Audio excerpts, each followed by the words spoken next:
Lesson 1. The pair is the basic unit of social media.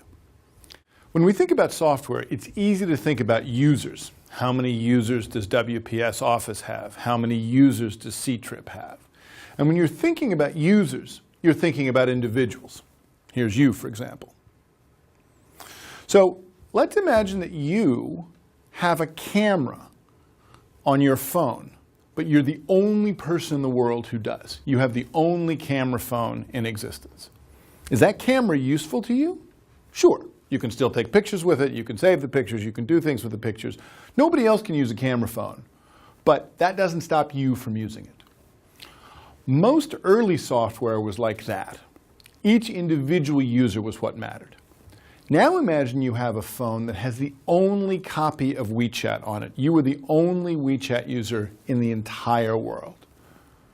Is WeChat useful to you in that situation?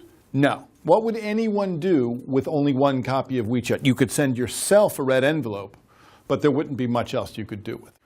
WeChat is part of a class of software that has to have not just more than one person using it, but more than one person using it and connected to one another in pairs. So for social media to work, you have to think about pairs of people who are communicating with each other. Here's you. Here's me. Right. And we're linked to one another. That's the basic unit of social media. When you're thinking about what makes something like WeChat or Weibo or Renren special, no matter what you may read about how many users they have, what really drives these services is how many connections they have. If you want to think about this difference between software that has users and software that has connections between users, take out your phone.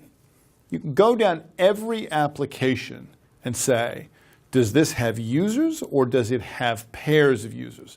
Does this application allow for communication or does it require communication to be useful at all? So if you use a clock, if you use an alarm clock, that obviously works for individual users. You don't need to coordinate anything.